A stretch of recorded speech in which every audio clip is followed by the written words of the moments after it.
querido irmão, minha querida irmã, você que sempre nos acompanha aqui no canal Grupo de Reflexão Bíblica São Jerônimo. Hoje nós meditaremos um salmo de louvor. Essa oração intensa e importante, sempre presente na nossa vida de fé, na nossa espiritualidade. A liturgia de hoje, sábado da 23ª semana do Tempo Comum, nos propõe como salmo responsorial o Salmo 115, dos quais, como sempre acontece na liturgia, nós extraímos alguns versículos para a nossa reflexão. O louvor, essa oração intensa, como já disse, ela é composta de vários aspectos, e os versículos escolhidos pela liturgia nos ajudam a perceber esses aspectos.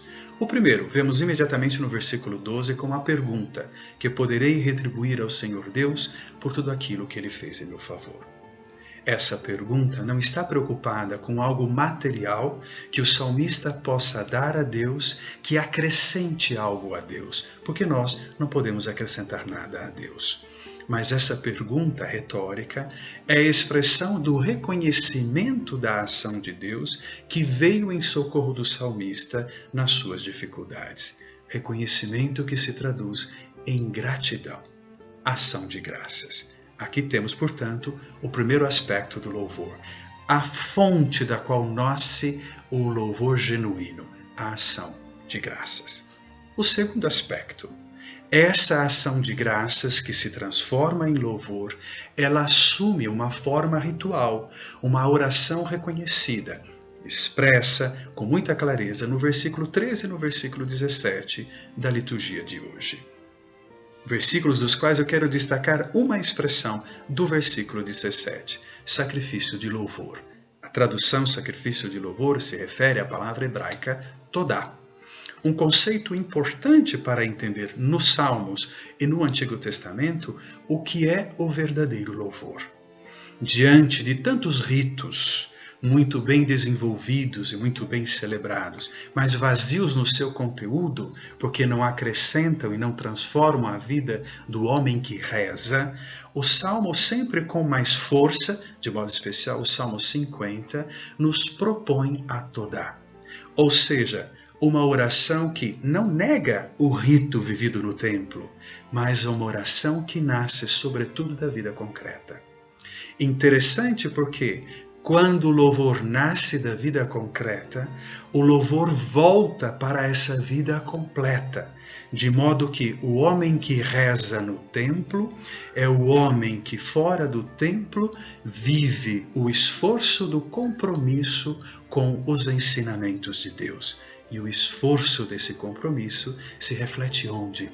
Na vida, na relação com o irmão e com a irmã, que fazem parte da nossa história, com quem nos encontramos pelas estradas da nossa vida, em nossas famílias, em nossas comunidades.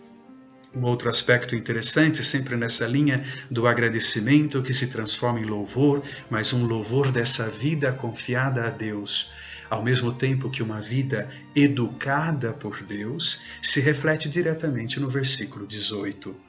Vou cumprir minhas promessas ao Senhor na presença de seu povo reunido.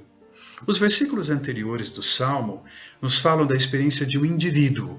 É um homem que, numa situação de dificuldade, suplica a Deus a sua ajuda. Com muita força, dizendo inclusive com uma metáfora que ele viveu uma experiência parecida com as angústias que provêm do mundo da morte. Vejam a morte como símbolo de falência, de derrota, de tristeza, de opressão do homem.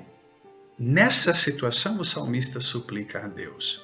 Ora, quando ele, olhando para a sua história, se reconhece ajudado por Deus, ele percebe que essa graça divina o retira da solidão da dor, porque Deus se coloca do seu lado para que ele possa superar as dificuldades.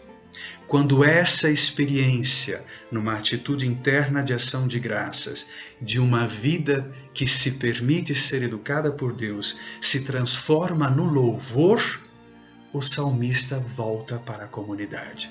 Se Deus, na sua graça, retira o salmista da solidão, a verdadeira todá nos tira do individualismo e nos coloca junto da comunidade, com quem todos comprometidos elevamos o nosso louvor ritual a Deus, um louvor ritual que depois se reflete na vida prática fora do templo.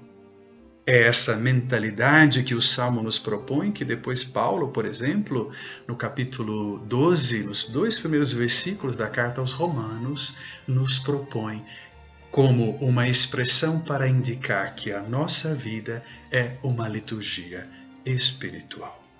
Espero, portanto, que esse salmo, ou a compreensão desses aspectos que o salmo de hoje, escolhido pela liturgia de hoje, nos propõe, possa ajudá-lo a crescer na sua oração, considerando sempre o reconhecimento da graça de Deus na vida concreta, a necessidade de que isso seja verbalizado e, terceiro, uma oração que nos faz sempre mais comunidade.